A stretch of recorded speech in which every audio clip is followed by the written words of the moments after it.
Don't you step on a snake. Don't you ride in a plane. Don't you eat a steak. It might kill you. Don't you stay in the sun. 건강한 한 주 보내셨습니까? 여러분 안녕하세요. 생방송 건강클리닉의 이윤선입니다. 요즘 연일 정말 폭염이 계속되고 있습니다.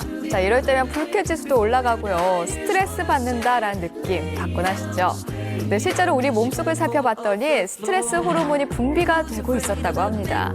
그렇다 보니까 심장 박동수도 올라가고요. 혈압도 올라가고요. 심장에 여러 가지로 문제가 무리를 주고 있었던 건데요.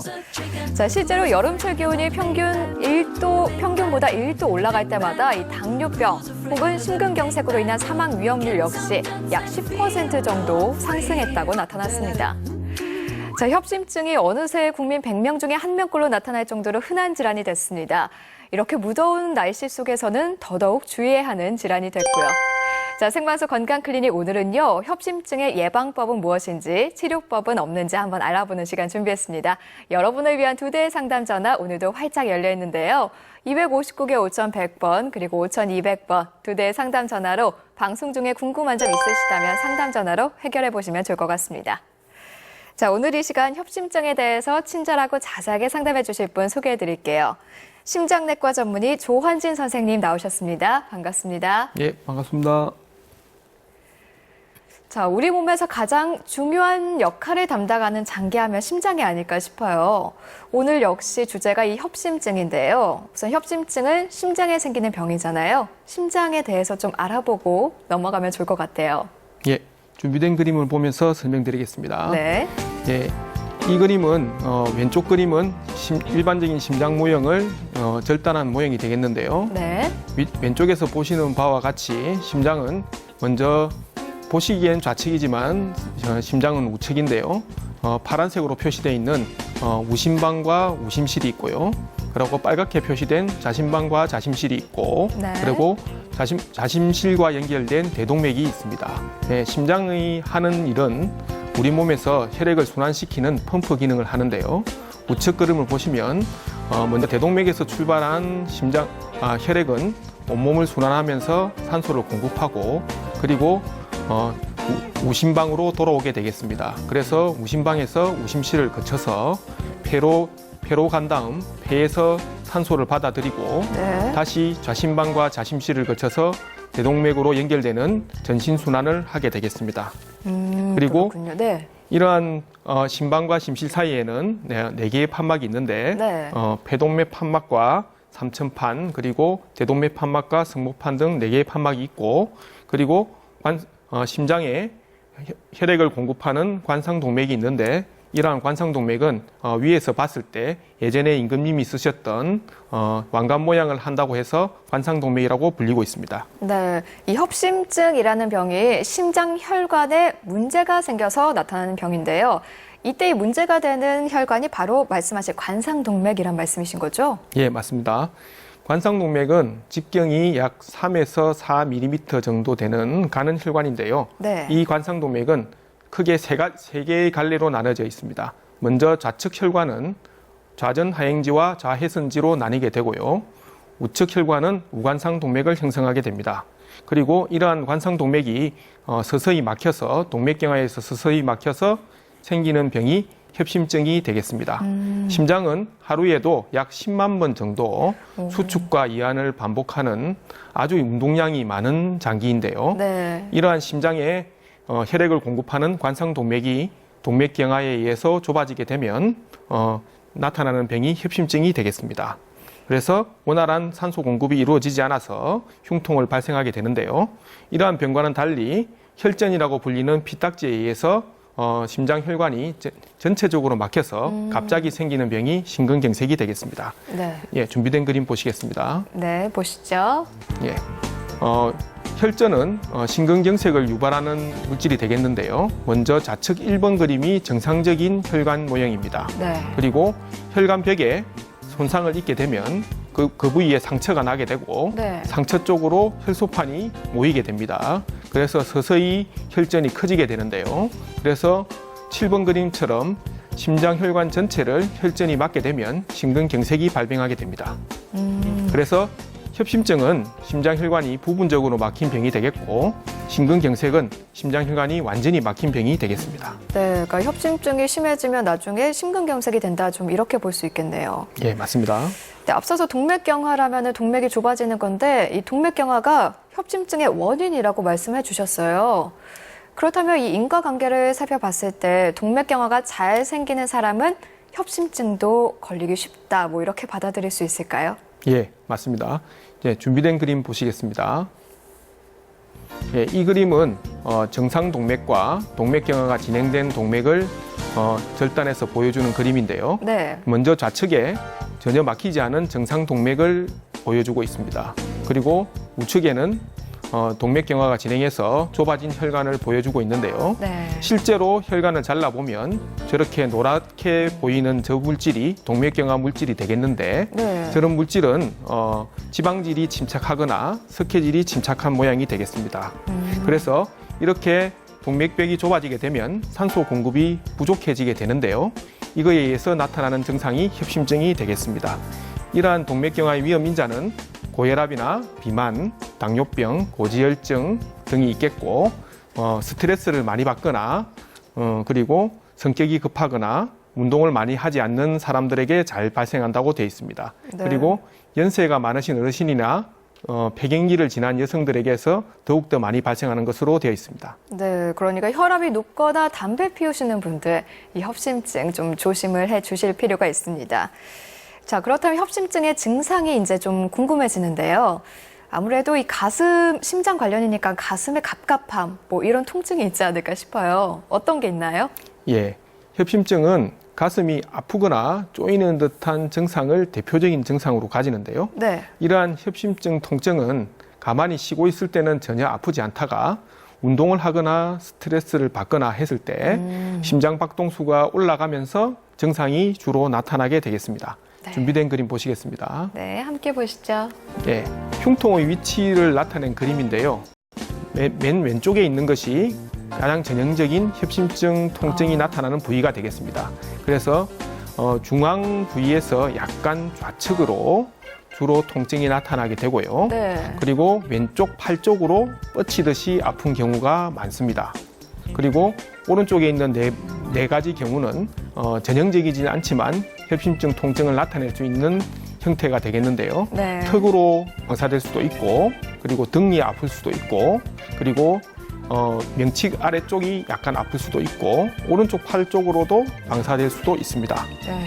그래서 실제로 외래에서는 이렇게 통증 같은 것들 말고도 가슴이 찢어진다, 터져 나간다, 고춧가루를 뿌려놓은 것 같다, 칼로 벤 것 같다 같은 증상이 쭉 있고요. 그리고 협심증 통증은 대부분 특징적인데 흉통이 있다고 해서 전부 협심증은 아닙니다. 아, 아닌가요? 예. 네. 네. 그러면요? 예, 협심증을 호소하는 사람 중에서 상당수는 정서불안이나 신경적인 증상으로 해서 나타나는 경우도 있고, 네. 특히 위궤양이나 식도질환 같은 소화기 증상에 의해서 협심증 통증이 나타나는 경우도 아주 많습니다. 네. 그리고 근육이나 신경통 같은 것도 많은데요. 이러한 것들을 심장병과 구별을 해야 되겠고, 그래서 구별하는 방법은 운동이나 스트레스에 의해서 증상이 나타나게 되면 협심증이라고 보시는 것이 맞겠습니다. 네. 저는 아까 그 흉통이 나타나는 위치에서 이 팔 아래쪽, 새끼손가락 쪽으로만 아픈 게 조금 특이한 점이 아닐까 싶네요. 예. 그러니까 위쪽 손가락은 괜찮다 말씀이신 거죠? 그렇지는 않고요. 그냥 그림 자체가 저렇게 나타난 게 된 거지 새끼 손가락만 아픈 것은 아닙니다. 아, 그런가요? 네, 알겠습니다. 근데 이 가슴 통증이란 부분에서는 좀 심근경색하고 비슷하지 않나라는 생각이 들거든요. 이제 두 질환의 증상이 좀 차이는 없을까요? 예.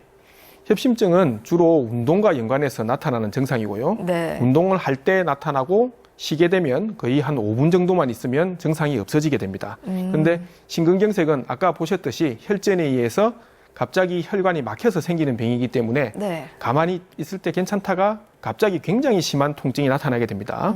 그래서 협심증은 운동할 때 통증이고, 그리고 심근경색은 안정 시의 통증이라는 것이 가장 큰 구별점이 되겠습니다. 네. 그리고 급성 심근경색증은 심장 혈관이 갑자기 막혀서 아래쪽으로는 전혀 피가 통하지 않는데요. 그렇게 해서 심장 근육이 갑자기 썩어가면서 생기는 병이기 때문에 네. 굉장한 통증을 일으키게 됩니다. 그리고 병원에 도착하시기 전에 30% 정도에서 사망을 하게 되고 병원에서 치료 중에도 5%에서 10%는 사망하는 무서운 질환입니다. 그래서 심근경색이 의심이 되는 증상이 있으면 언제 어느 때라도 응급실이라도 방문해서 즉시 진료를 받으셔야 됩니다. 네. 자, 이 협심증은요, 방금 말씀하신 것처럼 가슴 통증이 나타났다가도 이제 안정을 취하면 금방 사라진다고 합니다. 사실 그렇다 보니까는 방치하시고 병원 가지 않는 분들 많으신데요. 만약 이런 통증이 계속해서 나타난다면 그때는 꼭 한번 병원을 찾아서 전문의와 상담을 받아보시는 걸 권해드리겠습니다. 자, 생방송 건강클리닉 오늘은 심장내과 전문의 조환진 선생님과 함께 협심증에 대해서 알아보고 있습니다. 자, 오늘도 두 대의 상담 전화 활짝 열려 있죠. 259개 5100번 그리고 5200번 두 대의 상담 전화로 평소에 가슴 통증 있으셨다 하시는 분들 아니면 심장이 이상하다 하시는 분들 이 방송 중에 상담 전화로 궁금증 해결해 보시기 바랍니다. 자, 그럼 저희는 계속해서 협심증에 대해서 알아보도록 하겠습니다. 협심증이 이제 제가 앞서도 이제 질문을 드렸었는데 방치하게 되면 나중에 심근경색으로 이제 발전을 할 가능성이 좀 높은 거죠? 예, 맞습니다. 협심증은 심장 혈관이 완전히 막힌 형태는 아니기 때문에 네. 이 상태에서 발견하고 치료하는 것이 가장 중요합니다. 네. 그래서 이 상태에서 치료를 하게 되면 심장 기능 저하 같은 것이 나타나지 않게 되는데요. 만약에 이 상태에서 치료를 하지 않으면 급성 심근경색 같은 무서운 합병증으로 발전할 가능성이 많습니다. 그래서 협심증 증상이 있으면 병원에서 꼭 검사를 받아보셔야 되고요. 네. 그리고 특히 조금만 운동을 하시면 가슴이 아프거나 안정 시에도 간헐적으로 가슴이 아픈 병을 불안전성 협심증이라고 하는데요. 이런 불안정성 협심증은 치료를 하지 않으면 한 달에 약 30%에서 심근경색증이 발생한다고 합니다. 네. 그래서 이런 경우에는 반드시 병원을 방문하셔서 치료를 받으셔야 되겠습니다. 네. 그러니까 일단 가슴 통증이 딱 한 번으로 그치는 게 아니라 어느 정도 계속 자주 나타나면 일단은 무조건 병원에 가보는 게 좀 좋겠어요. 예, 맞습니다. 그래서 뭐 한 번씩 나타나는 가슴 통증보다는 네. 비슷한 상황에서 계속적으로 증상이 나타나게 되면 더욱더 협심증에 가까운 증상이 되겠습니다. 네. 자, 그러면 이런 상황에서 병원을 찾게 되면요. 이제 어떤 검사들을 통해서 협심증이다, 아니다 진단을 받을 수 있을까요? 예. 물론 뭐 가장 기본적인 검사는 심전도인데요. 협심증이 있다고 해서 심전도에서 반드시 이상 소견이 나오는 것은 아닙니다. 네. 그래서 심전도보다는 좀 더 정밀한 검사를 해볼 수가 있는데 협심증 증상이 있어도 심전도는 정상으로 나올 수 있거든요. 네. 그래서 검사를 해볼 수 있는 것이 운동부하 검사입니다. 그림 보시겠습니다. 네. 예. 그림은 운동부하 검사를 받고 계신 환자분의 모습인데요. 네. 우측에 보시면은 검사하실 때 심전도를 저렇게 가슴에다가 부착을 하고 러닝머신 같은 것 우리가 일반적으로 헬스장에서 보는 러닝머신 같은 기계에 올라가서 네. 순차적으로 운동을 하게 되겠습니다. 그래서 운동을 하시는 중에 흉통이 발생한다든지 그리고 심전도가 병적인 모양으로 변하는 양상이 있는데 그것을 보고 진단하는 방법이 운동부하 심전도가 되겠습니다. 네. 다음 그림 보시겠습니다. 네, 심장 초음파 검사도 협심증을 진단하는 데 도움이 되겠는데요. 심장 초음파 검사를 하면 심장 안의 구조나 아까 말씀드렸던 판막이나 심장 근육벽의 운동 모습을 갖다가 볼 수가 있는데 네. 이런 심장 근육벽의 운동 이상이 나타날 수 있습니다. 혈액이 공급이 잘 안 되기 때문에.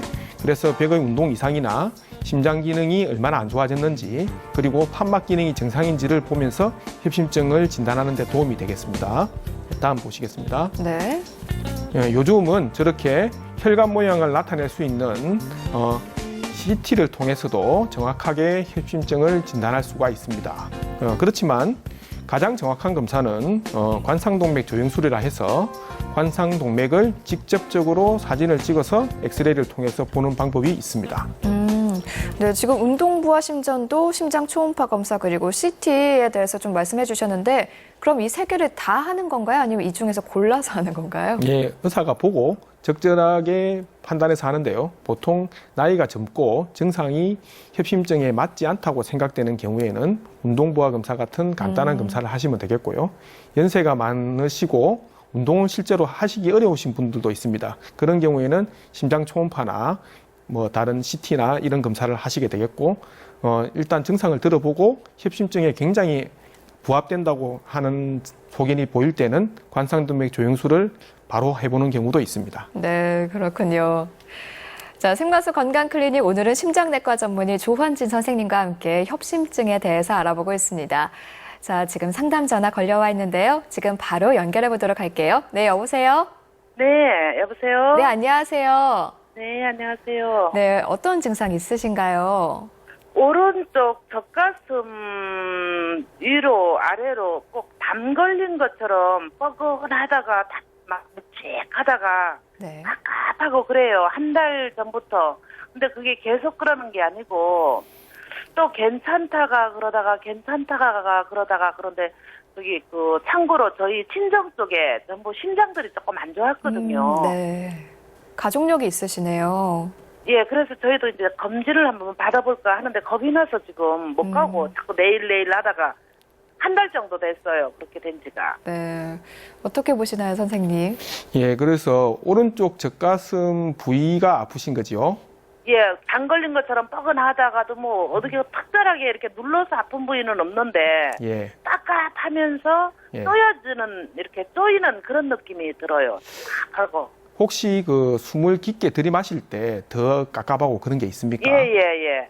예, 그래서 심장은 좌측에 있기 때문에요. 우측 네. 가슴 통증은 실제로 협심증 증상과는 뭐 딱 맞지는 않습니다. 네. 그리고 네. 숨을 깊게 들이마실 때 아프다는 것은 그 폐로 공기가 들어가면서 산소가 들어가면서 이게 흉곽에 있는 근육 같은 것들이 늘어날 수가 있거든요. 그래서 네. 팽창되면서 땡기면서 아픈 거일 가능성이 많습니다. 예. 그래서 숨 들이마시면서 아픈 통증은 실제로는 협심증은 아니고요. 가장 심한 경우에는 늑막염이나 이런 것들이 있을 수가 있는데 일단은 병원에 가시면은 뭐 엑스레이나 심전도를 통해서 확인만 하시고 뭐 네. 특별한 게 아니면은 실제로 협심증 증상과는 좀 맞지는 않는 것 같습니다. 네. 예, 근데 이제 저희 친정 쪽으로는 심장들이 다 안 좋고 예. 제가 술은 되게 입에도 못 대요. 예. 그런데 이제 좀 가정사 이제 이런 것 때문에 제가 담배는 조금 피는 편이거든요. 아, 네. 그렇습니까? 나이는 제가 예. 이제 60인데. 예, 그래서 뭐 담배를 피시는 자체는 협심증이 가장 위험한 위험인자가 되는데요. 그래서 네. 증상은 맞지 않지만 그래서 병원에 가셔서 운동을 하실 수 있으면 운동부하 검사 정도 하시면 정확하게 진단을 받으실 수도 있겠습니다. 네. 그럼 병원에 그래서 지금 검진을 한번 받으러 가려고 그러는데 예. 불안해서 못 가고 있는 거예요. 일반적인 건강검진에서는 운동부하 검사는 잘 하지는 않고요. 네. 그래서 병원에 심장내과가 있는 병원에 가셔서 진찰을 네. 받으시면 그쪽 의사가 보고 정확하게 진단을 해주실 수 있을 것 같습니다. 네. 예, 그래 큰 병은 아닌 것 같죠? 예, 일단은 증상만 봐서는 큰 병은 아닌 것 같습니다. 아유, 네. 감사합니다. 제가 진찰 받으러 한번 가겠습니다. 네, 좀 예, 편안한 감사합니다. 마음으로 병원 찾으시면 될 것 같습니다. 네, 오늘 전화 감사합니다. 고맙습니다. 네. 예, 감사합니다. 네, 계속해서 바로 다음 전화 연결해 보도록 할게요. 네, 여보세요? 여보세요? 네, 안녕하세요. 예, 안녕하세요. 네, 어떤 증상 있으신가요? 예, 제가 2년 전에 갑자기 가슴이 막 아쿠아 에어로빅을 하다가 네. 가슴이 막 통증이 와서 바로 이제 응급실로 가가지고 이렇게 스텐트 시술로 받았어요. 네. 2개월이었는데. 근데 지금 2년 후인데 3개월마다 약은 다 먹어요. 네. 약은 다 먹는데 요새 근래에 신경을 조금 많이 쓰고 이래서 그렇는지 내나 그 심장 쪽에서 이게 약간 이렇게 좀 조금 두근두근하게 하다 해야 되나? 네. 예. 그리고 또 저기 이렇게 한 번은 이렇게 눌리니까 좀 아프더라고요. 네, 어떻게 예. 보시나요? 예, 눌러서 아픈 통증은 협심증 증상은 아니고요. 그런데 네. 환자분께서 스텐트 시술을 2군데를 받으셨다고 하니까 예. 스텐트 시술 자체가 재발률이 한 5% 정도 됩니다. 그래서 2군데 같으면 약 한 10% 정도 재발률이 있는데요. 예. 3개월에 한 번씩 약을 타시면서 쭉 이제 진찰을 받으시니까 진찰 받으시는 선생님한테 이 증상을 네. 얘기해 주시면 되겠는데 아까 말씀드렸듯이 운동할 때 아프신 건가요? 안 그러면 가만히 있을 때 지금은 아프신 거예요? 가만히 있어도 조금 그래요. 운동하실 때는 어떻습니까? 할 때는 이제 숨이 조금 차다는 느낌이 있고, 예. 가슴은 안 아프십니까? 예. 좀 답답한 건 있어요, 그래도. 예. 그리고 이제 스텐트는 신지 한 2년 됐다고 하셨나요? 예, 예. 예. 그 뒤에 재촬영을 한번 해보셨습니까? 예, 해봤습니다, 한번. 1년 후에 한번 예, 해봤습니다. 1년 후에 해보셨죠? 예. 예, 특별한 이상 없었지?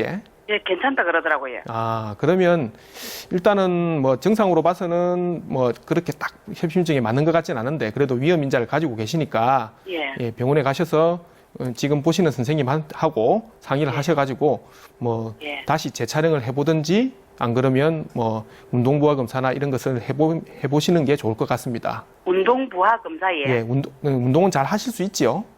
예, 지금 아쿠아는 이렇게 다니는데 괜찮은데 운동부하 그거는 아직 한 번 안 해봤거든요. 좀 빠르게 걸으셔야 되거든요. 속도가 예. 좀 제법 빠르기 때문에 뭐 그런데 그걸 못 하실 정도면은 이제 혈관 촬영을 해보시는 게 더 나을 것 같습니다. 그럼 운동부하부터 먼저 한번 해봐야 되겠네요. 예, 뭐 그렇게 하시는 게 좋을 것 같네요. 네. 예, 고맙습니다. 예. 네, 오늘 전화 고맙습니다. 예.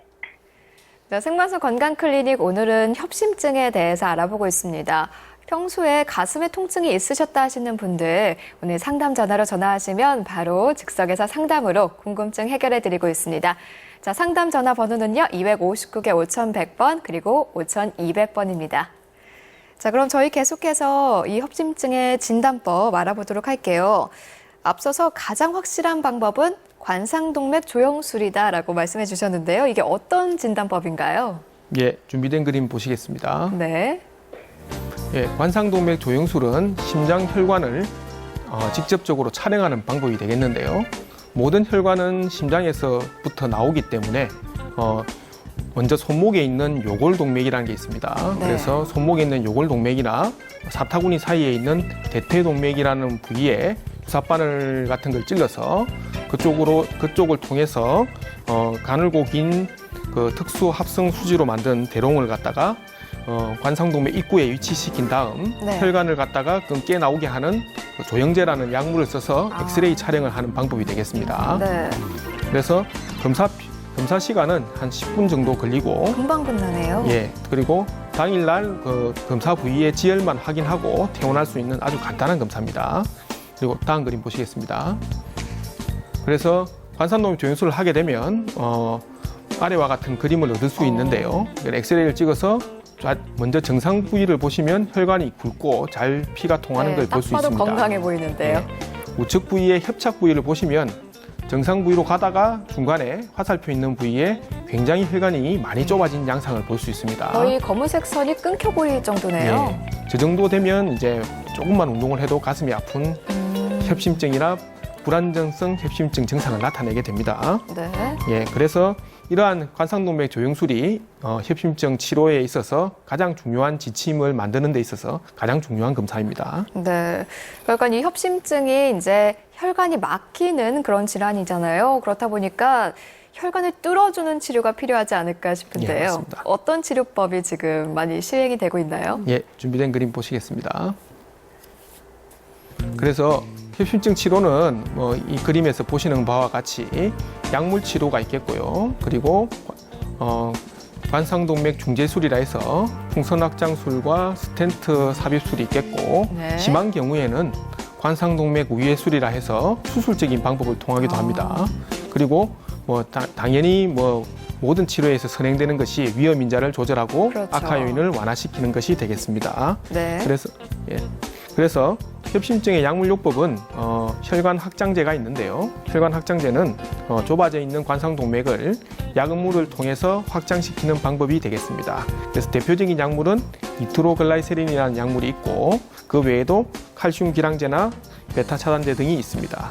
특히 니트로글라이세린은 응급약으로 많이 쓰이는데요. 네. 혀 밑에 녹여서 사용했을 때 약물 작용 시간이 거의 뭐 1분에서 2분 정도로 굉장히 빨리 효과가 나타나고 그리고 스프레이 형태로 스프레이 형태도 나와서 환자분들이 응급약으로 구비하시고 다니시기 아주 좋습니다. 네. 그러니까 방금 그림에서 봤을 때 그 아래쪽에 있던 두 가지가 수술적인 치료였잖아요. 예. 네, 물론 약물 치료나 위험 인자 조절로 치료가 된다면 아주 좋겠지만 수술이 필요한 경우도 분명히 있을 것 같거든요. 수술법에 대해서 좀 더 자세히 설명 들어볼 수 있을까요? 예. 그 내과에서 하는 수술적인 치료는 시술적인 치료로서 관상동맥 성형술이 있습니다. 그 관상동맥 성형술은 풍선 확장술과 스텐트 삽입술로 나뉘게 되고요. 네. 다음 그림 보시겠습니다.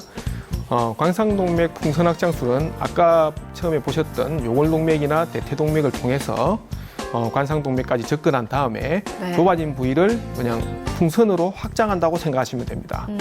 그래서 뭐 아주 원리는 단순하고요. 그래서 풍선으로서 확장하게 되면 그림과 같이 수술 전과 수술 후처럼 혈관이 넓혀지게 됩니다. 네. 네, 다음 그림 보시겠습니다.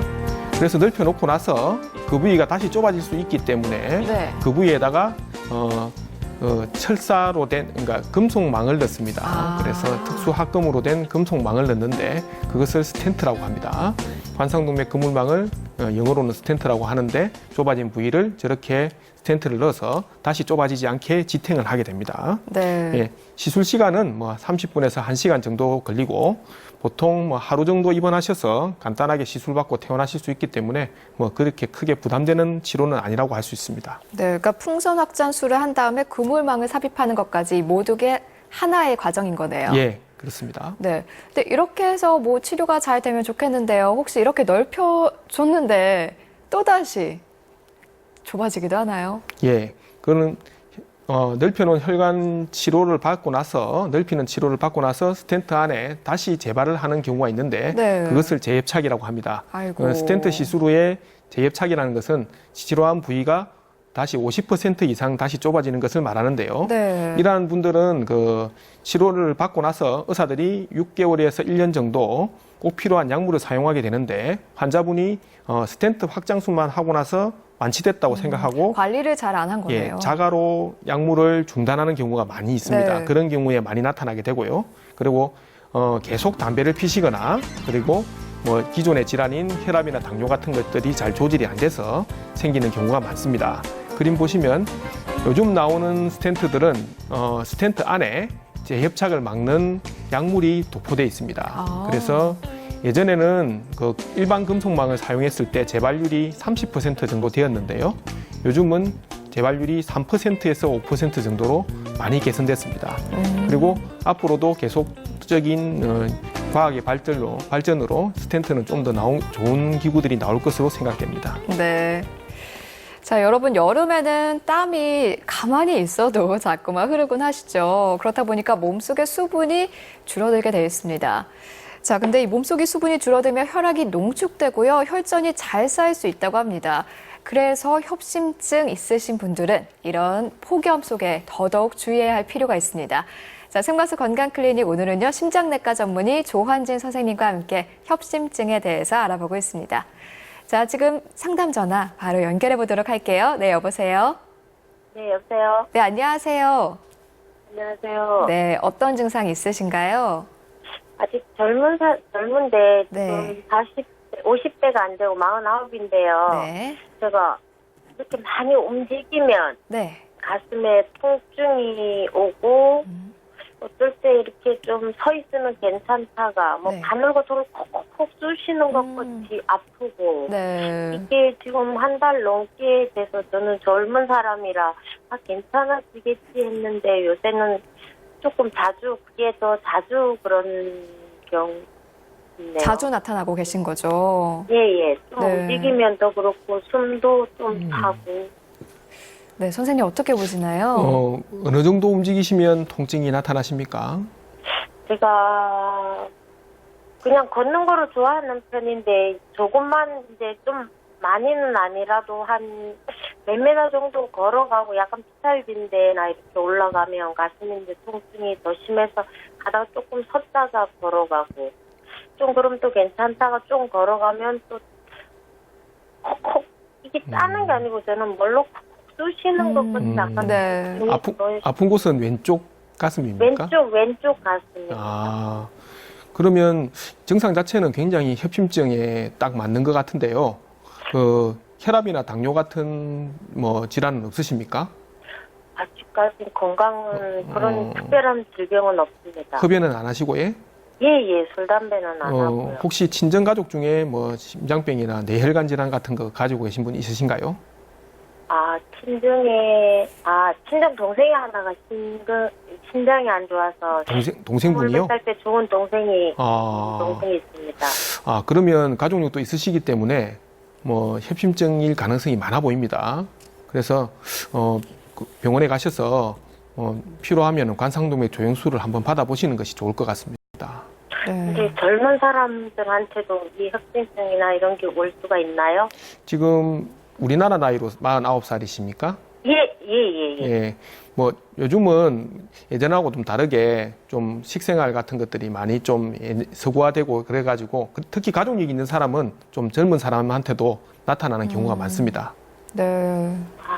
그러니까 근데 증상만 가지고 100% 진단을 할 수가 없으니까 일단 필요한 검사들을 좀 몇 가지 해보시면 정확하게 아실 수가 있을 것 같은데 증상 자체는 협심증에 딱 맞는 증상 같습니다. 네. 네, 그래요. 예. 네, 감사합니다. 네, 빠른 시일 안에 꼭 검진 받아보시기 바랄게요. 감사합니다. 네, 감사합니다. 네, 감사합니다. 네, 계속해서 바로 다음 전화 연결하도록 하겠습니다. 네, 여보세요? 여보세요? 네, 안녕하세요. 예. 네, 어떤 증상 있으신가요? 저는요, 나이는 64세고요. 네. 참고로 흡연은 한 지가 좀 오래됐어요. 됐는데, 제가 협심증이 있다 그래가지고, 네. 상세불명의 협심증이라 하더라고요. 네.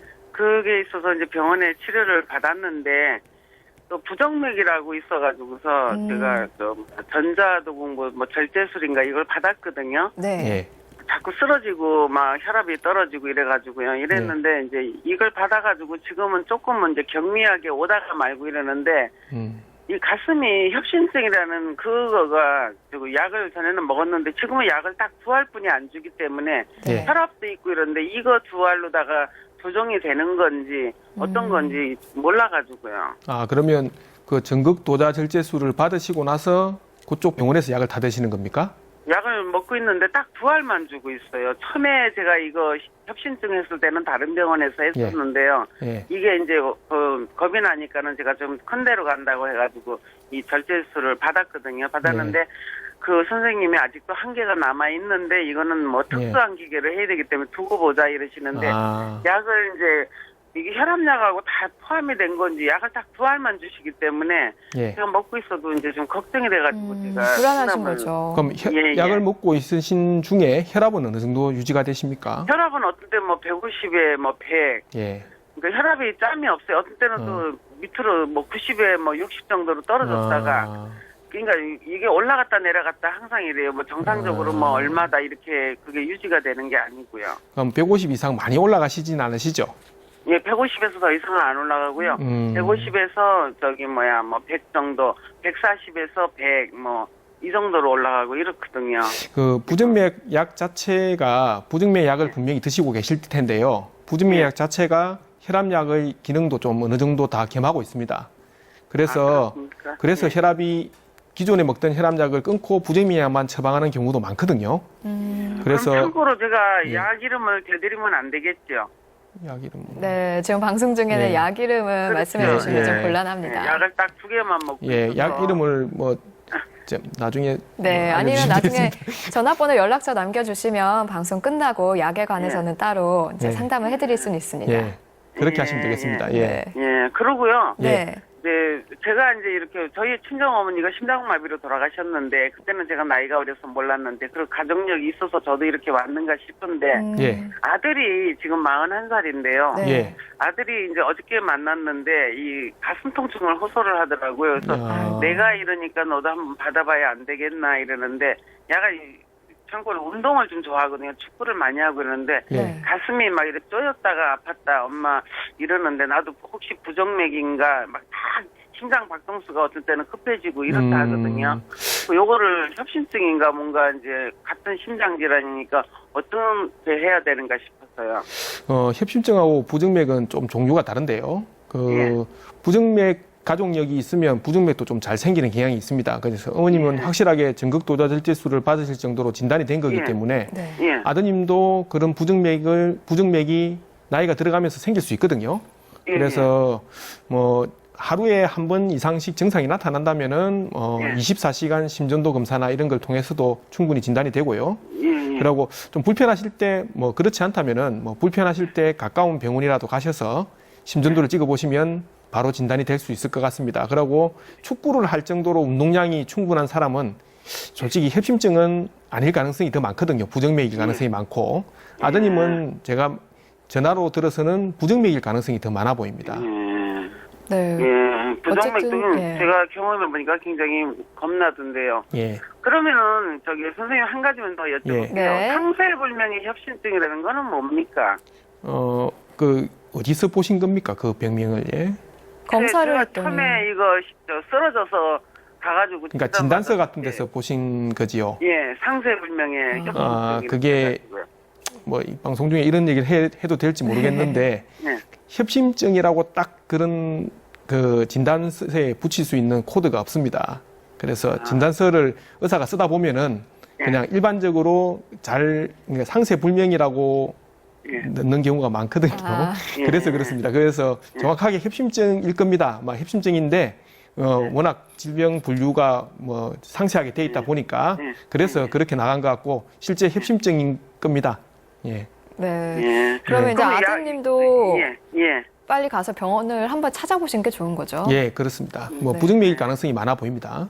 예, 그렇게 하도록 하겠습니다. 그리고요, 약 이거에 대해서 문의하려면 어떻게 해야 됩니까? 네, 그러면 지금 전화번호는? 이제 저희랑 방송 중에 이제 연결 끊고 나서 따로 연락처 남겨주시면 저희가 연락 따로 드리겠습니다. 예, 알겠습니다. 네, 예, 오늘 전화 감사합니다. 고맙습니다. 예. 네. 네, 생방송 건강클리닉 오늘은 협심증에 대해서 알아보고 있죠. 오늘도 여러분을 위한 2대 상담 전화 활짝 열려 있습니다. 259개 5100번 그리고 5200번 이 2대 상담 전화로 평소에 가슴 통증 있으셨다 아니면 이 심장 관련 질환이 있으셨다 하시는 분들은 상담 전화해 주시면 좋을 것 같습니다. 자, 그럼 저희 계속해서 알아보도록 할게요. 예. 이제 사실 모든 질병이 치료보다 중요한 게 예방이거든요. 이 심장 질환도 이제 좀 더 조심해야 한다는 분들 미리 알고 있으면 예방도 가능할 것 같아요. 어떤 분들이 해당이 될까요? 예, 심장혈관 질환의 대표적인 위험 인자는 아까 중간에도 몇 번 말씀드렸지만은 네. 고혈압이나 당뇨, 고지혈증, 그리고 흡연, 그리고 비만, 스트레스, 가족력 등이 있습니다. 특히 최근에는 젊은 심근경색 환자들이 많이 늘어나고 있는데요. 네. 이러한 분들은 심한 고지혈증이 있고 심한 비만 환자거나 담배를 아주 많이 피시거나 뭐 진짜 조절되지 않는 고혈압 같은 것들이 대부분 가지고 있습니다. 그래서 이러한 위험인자들이 왜 심혈관 질환을 쉽게 더 가속화돼서 유발하는지 알아보시면 동맥경화는 대체적으로 한 10대 후반부부터 시작되게 됩니다. 일찍 시작되네요. 예, 그래서 10대 후반부부터 시작되게 되는데 대부분은 아주 천천히 진행해서 증상이 50대나 60대 돼서야 나타나게 되는데요. 이렇게 심한 고혈압이나 심한 흡연 그리고 심한 비만 환자 같은 경우에는 위험인자가 중첩돼서 나타나기 때문에 혈관 질환이 더욱더 빨리빨리 진행해서 급성 심혈관 질환을 많이 나타나게 되고 요즘 우리나라에서는 운동 부족이나 이런 것들이 더 젊은이들이 더 운동을 안 하기 때문에 네. 젊은 사람들한테서 심근경색 환자가 많이 생기는 것 같습니다. 네. 자, 이렇게 고칠 수 있고 바꿀 수 있는 위험 인자라면은 조금이라도 노력을 해보면 훨씬 좋지 않을까 싶은데요. 자, 말씀하신 위험 인자 중에 가장 먼저 고혈압, 당뇨 말씀해 주셨어요. 그럼 이런 분들은 특히 심혈관 질환을 조심해야 할 필요가 있는 거네요. 예, 그렇습니다. 예, 고혈압은 우리나라 전체 인구로 봤을 때 약 30%에서 40% 정도 생기는 아주 흔한 병입니다. 네. 그래서 고혈압이 있게 되면은 혈압이 높아서 그 혈압 자체가 혈관에 스트레스를 주기 때문에 상처를 많이 주게 되고 동맥경화도 더욱더 빨리빨리 진행하게 됩니다. 네. 그래서 급성심근경색이나 협심증, 대동맥박리증이나 뇌혈관 질환 같은 것들을 많이 생기게 하는데요.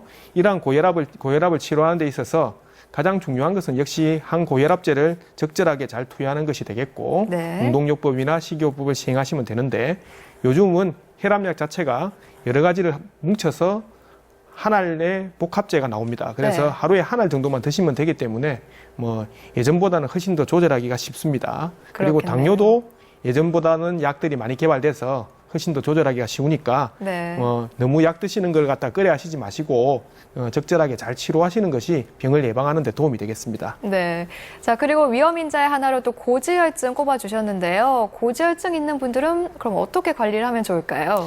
예, 일반적으로 건강검진을 하게 되면 고지혈증들이 많이 보이는데요. 뭐 예전보다는 훨씬 더 식이라든지 이런 운동이라든지 이런 것들이 적기 때문에 고지혈증이 잘 생기게 됩니다. 네. 그래서 요즘 고지혈증이 많고 특히 고지혈증은 동맥경화를 잘 일으키기 때문에 아주 중요한 위험 인자가 되겠습니다.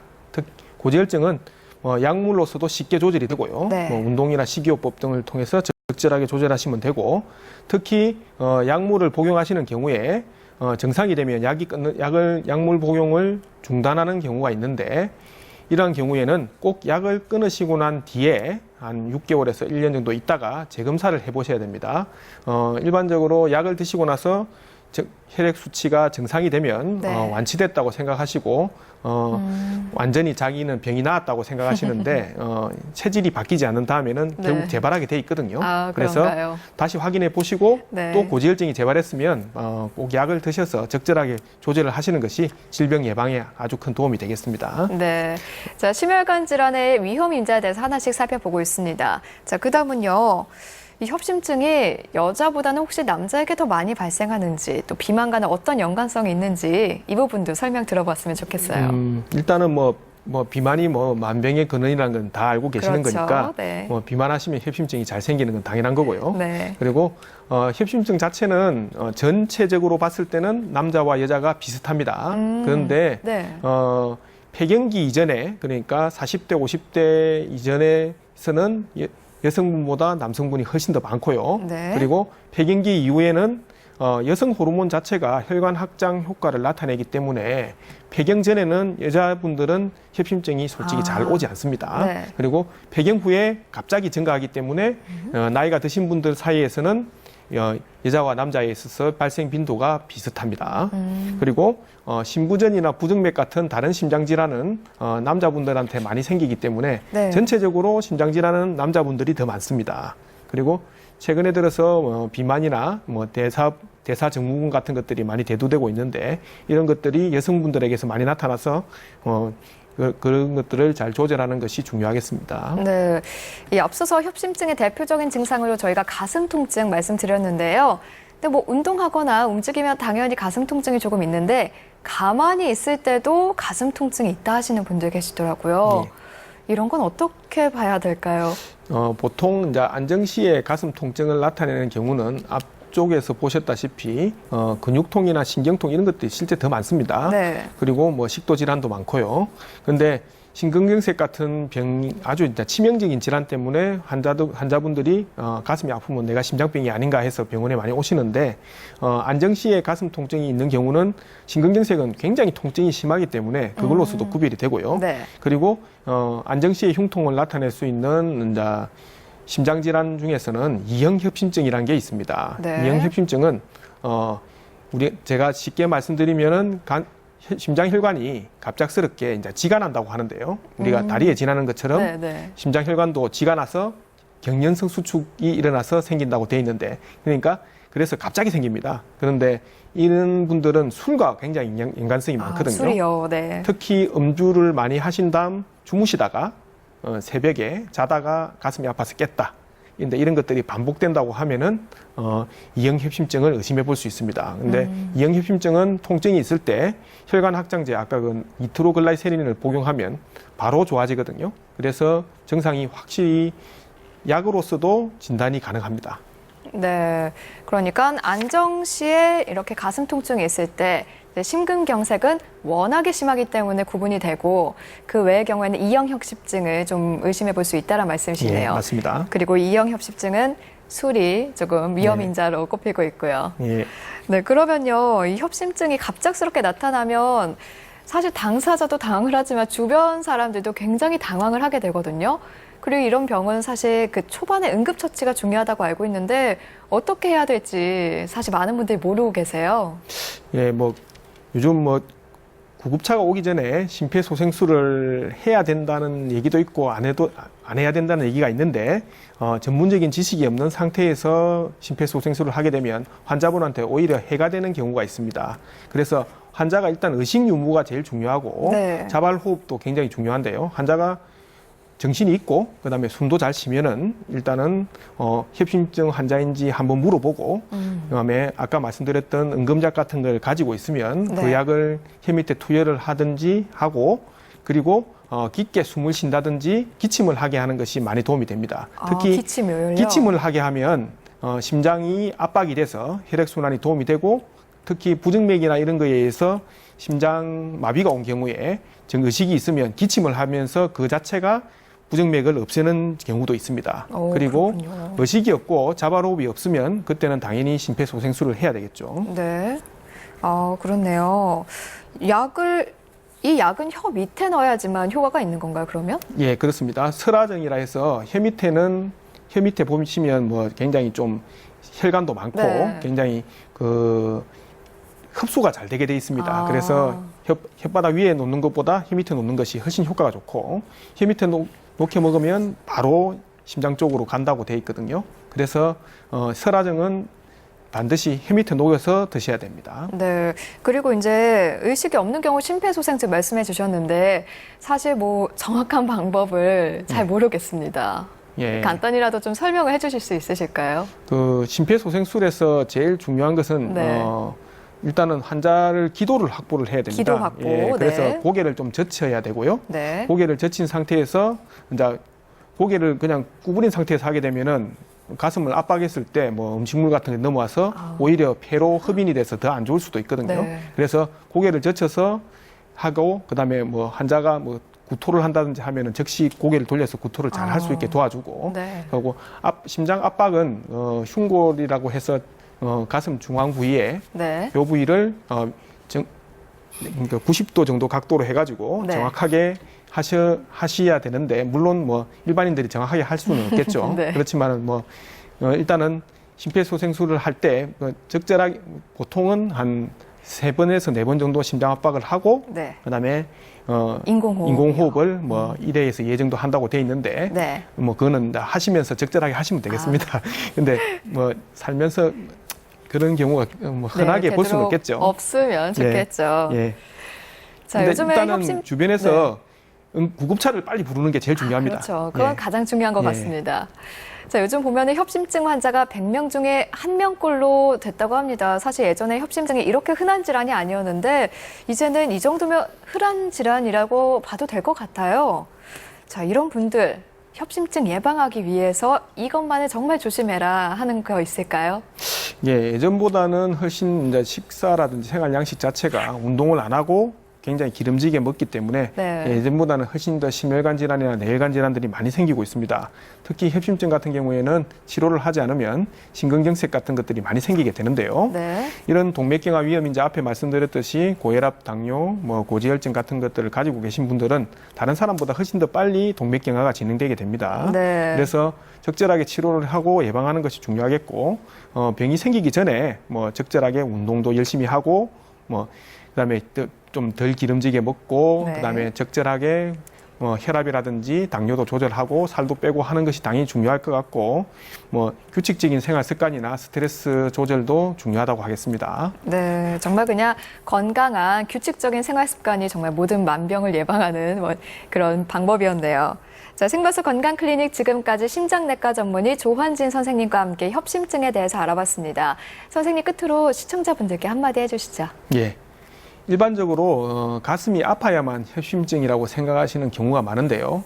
심근경색 환자들 같은 경우에 이전에 흉통이 한 번도 없었던 사람도 많습니다. 그래서 전형적인 가슴 쪼임이나 그런 흉통 말고도 호흡이 좀 곤란하다든지 운동을 하니까 숨이 많이 가쁘다, 그리고 가슴이 깝깝하다 이런 증상이 있으신 경우에는 당뇨나 흡연이나 고혈압 같은 위험 인자를 가지고 계신 경우에는 네. 빨리 병원에서 조기 진단을 해서 치료를 하시는 것이 좋을 것 같고요. 그러니까 흉통이 생기기 전에 깝깝함이라든지 호흡 곤란도 흉통과 거의 유사한 증상이라고 보시는 것이 맞습니다. 특히 연세가 있으신 분들은 활동이 별로 없기 때문에 증상 자체가 전형적으로 나타나지 않기 때문에 그냥 깝깝하든지 숨이 차도 협심증과 비슷한 증상이라고 보고 치료를 하시는 것이 좋겠습니다. 네, 선생님 오늘 말씀 고맙습니다. 네, 감사합니다. 자, 요즘 정말 살인적인 무더위죠. 이런 무더위 속에서 안전한 여름을 나기 위해서 건강 관리하실 필요 있습니다. 자, 우선 덥다 보니까 입맛 없다 하고 식사 거르시는 분들 많으시죠? 하지만 가벼운 식사라도 꼭 해주시는 게 좋겠고요. 또 여름에 땀을 줄줄 흘리지 않더라도 그래도 물은 충분히 섭취해 주는 게 좋다고 합니다. 이 물 맛없어서 싫다 하시는 분들 계신데 그렇다면 수분이 충분한 과일을 많이 섭취해 주는 것도 많은 도움이 된다고 하네요. 자, 그리고 12시에서 5시, 이 낮 12시에서 5시 사이가 사실 굉장히 더운 시간이거든요. 그러니까 이 시간에는 야외 활동 최대한 자제해 주시는 게 좋고요. 또 요즘에 더운 날 자동차 안에 온도가 급격히 올라가니까요. 애완동물이나 어린이는 혼자 두지 않는 편이 안전할 것 같습니다. 자, 생방송 건강클리닉 오늘은 여기서 인사드리겠습니다. 시청해 주신 여러분 고맙습니다.